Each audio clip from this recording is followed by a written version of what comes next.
As much confusion as does exist on the subject of training, and it's almost omniprevalent, there is just as much, if not more, on the subject of nutrition. I hear it all the time with those who call me for phone consultations. One aspect of such confusion about nutrition, which is particularly widespread, is perhaps best exemplified in the story I'm about to relate. Some time ago, I received a phone call from a young man who, as soon as he reached me on the phone, launched into what seemed like an endless series of questions concerning certain nutritional supplements. Without even announcing his name, he immediately set in asking me about the merits of a host of popular supplements, including Metrex, vanadyl sulfate, phosphagain, creatine, hot stuff, etc., insisting his lack of bodybuilding progress was due solely to his faulty nutrition. When I suggested that maybe his training might be the problem, he countered with an emphatic no, that he was training properly. Listening to him prattle on a while longer about nutrition, it finally occurred to me that since he was so very confused about nutrition, it was not likely he was clear and clean on the subject of how to best proceed with his training. And I turned out to be correct. I discovered that he was violating all of the laws of nature here. He knew absolutely nothing about intensity or the necessity of training to failure. He wasn't stimulating much, if anything, in the way of meaningful growth. And even if he had been, he was so grossly overtrained, working out 5 to 6 days a week for 1.5 to 2 hours a day, that his body would not have had the resources necessary to produce growth. I finally put a stop to the lengthy catechism and said to him rather firmly, "Young man, you remind me of the individual who earnestly desires a suntan, but continues to insist on making the mistake of exposing himself to the light of the moon, then wastes hundreds of dollars trying different suntan lotions, thinking the next one will solve his problem. Not that the issue of the suntan lotion is completely without import," I continued, "but it only assumes relevance within the context of having satisfied nature's first fundamental requirement, which is the presence of a high-intensity sunlight stress. Do you see, listener, that the relationship of nutrition to bodybuilding is similar? While nutrition is clearly of objective importance in the lives of everyone, it has a somewhat different role in bodybuilding. It is only within the context of having first employed the proper training methodology that then becomes important. And then it is rather simple. In fact, as much confusion as exists on the subject of nutrition, it is really rather simple, at least as it applies to us practically on a daily basis. The one guiding operative principle here is, make a reasonable effort on a daily basis to consume a well-balanced diet. Ours has been called an age of complexity, with intellectual confusion as its primary characteristic. This is the result of people not learning to think in terms of fundamentals and principles. A system of thought based on fundamental principles serves as an intellectual blueprint that enables one to answer specific concrete questions. Without such a fundamental base, questions continue to proliferate with no method for answering them, whether the subject is ethics, politics, training, or nutrition. The principle of a well-balanced diet is the fundamental that should guide your nutritional program. A well-balanced diet, by definition, is one that satisfies all your nutritional needs. The question that logically arises here is, what do I need calories and nutrients for? First of all, you need nutrients and calories to maintain your health and existing physical mass. Second, to provide for the production of muscle growth. 1 pound of muscle contains approximately 600 calories, and since muscle growth will rarely exceed 1/2 pound a day, you won't have to increase your nutritional intake more than 300 to 500 calories a day beyond your daily maintenance level. And I'll address the topic of weight loss later. No matter what your daily calorie budget might happen to be, approximately 60% of the calories should be in the form of carbohydrates, 25% protein, and 15% fats. This ratio is agreed upon by all of the top reputable nutritional scientists, along with the U.S. Department of Agriculture and the Senate Subcommittee on Nutrition. The reason for the predominance of carbohydrates is that sugar is the preferred fuel source of the neuromuscular system, the most efficient fuel for high-intensity muscular contractions. Also, interestingly enough, the brain lives almost entirely off of sugar, deriving 99% of its nutrition from carbohydrates or sugar. In fact, 80% of the brain is made up of something called glia cells, whose primary function is to store sugar.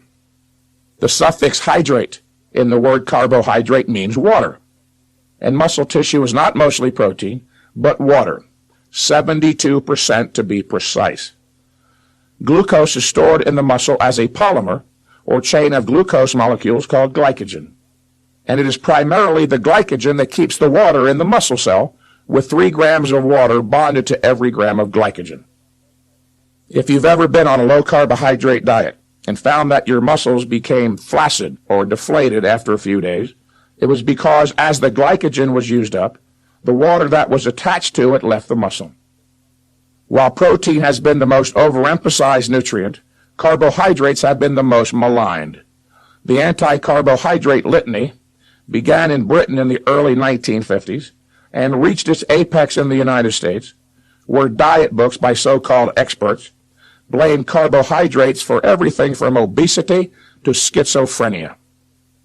Many people still believe that carbohydrates make you fat, which simply isn't true. No nutrient makes you fat in and of itself. Calories consumed beyond maintenance and growth needs result in fat deposition, whether the calories are from protein, carbohydrates, or fat. As stated previously, carbohydrates are vitally important in the diet of everyone, especially bodybuilders, as they are the preferred fuel source of high-intensity anaerobic training, and the brain, which derives most of its nutrition from sugar. So I don't think eating carbohydrates causes schizophrenia.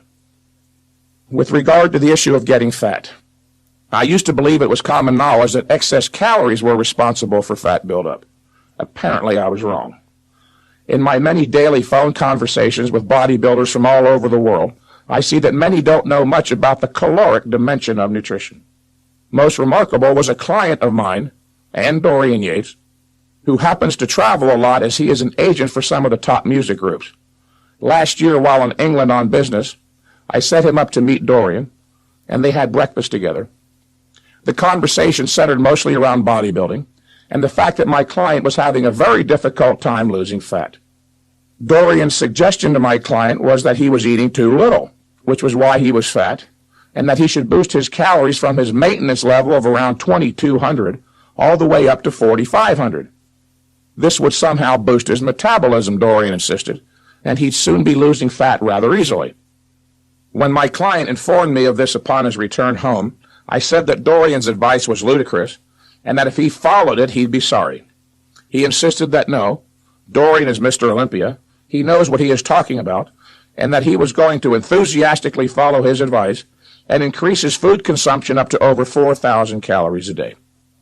2 weeks later or so, I saw my client in the gym looking rather despondent. When I asked him what the problem was, he said that rather than lose weight, he put on 6 pounds of fat since trying the higher calorie intake. I did not say, "I told you so," but explained it with the simple logic. Look, I said, if one must increase his calories and eat large quantities of food to lose weight, how does one gain weight? By eating small amounts of food while dramatically decreasing calorie intake? I got the point, was his reply.